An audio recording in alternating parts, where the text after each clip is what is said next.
Hi అండి. Hello అందరికీ. అమ్మవారికి ఎంతో ఇష్టమైన రవ్వ కేసరండి. బెల్లంతో చేశాను. చాలా రుచిగా ఉంటుందండి.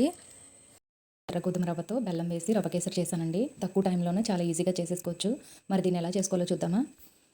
దీనికోసం స్టవ్ మీద ఒక ప్యాన్ పెట్టుకుని 1 టేబుల్ స్పూన్ నెయ్యి వేసుకుని, నెయ్యి వేడైన తర్వాత జీడిపప్పు పలుకులు కానీ ఇలా బాదం తురుము కానీ వేసుకుని దోరగా వేయించుకోవాలి. అలాగే కొన్ని కిస్మిస్లు కూడా వేసుకుని వీటిని కూడా దోరగా వేయించుకుని ఒక బౌల్లోకి తీసుకుని పక్కన పెట్టుకోవాలి. ఇలా దోరగా వేగిన తర్వాత ఒక బౌల్లోకి తీసుకుని పక్కన పెట్టుకుని, ఇప్పుడు అదే ప్యాన్లో ఇంకో టేబుల్ స్పూన్ నెయ్యి వేసుకుని 1 కప్పు ఎర్ర గోధుమ రవ్వ వేసుకుని దోరగా వేయించుకోవాలి. ఇది వేగేలోపు పక్క బర్నర్ మీద ఒక గిన్నె పెట్టుకుని ఏ కప్పుతో అయితే రవ్వ తీసుకున్నామో అదే కప్పుతో 4 కప్పులు నీళ్లు వేసుకుని మరిగించుకోవాలి. చూడండి, రవ్వ ఇలా ఎర్రగా వేగిన తర్వాత మరిగించి ఉంచుకున్న వేడి నీళ్ళని వేసుకుని ఉడికించుకోవాలి. ఇలా దగ్గర పడే వరకు ఉడికించుకోవాలి.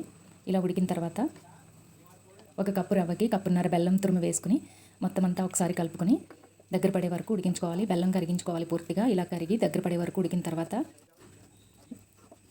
దంచుకున్న ఇలాచీ పొడి కూడా వేసుకుని, అలాగే అమ్మవారికి ప్రసాదం కదండి, జాజికాయ పొడి కూడా వేసుకోవాలి 1 టీ స్పూను.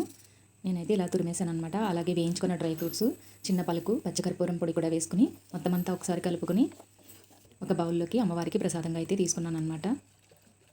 చాలా రుచిగా ఉంటుందండి. నచ్చితే మీరు ఒకసారి ట్రై చేసి చూడండి. వీడియో నచ్చితే లైక్ చేయండి. అలాగే మన ఛానల్ని సబ్స్క్రైబ్ చేసుకోండి.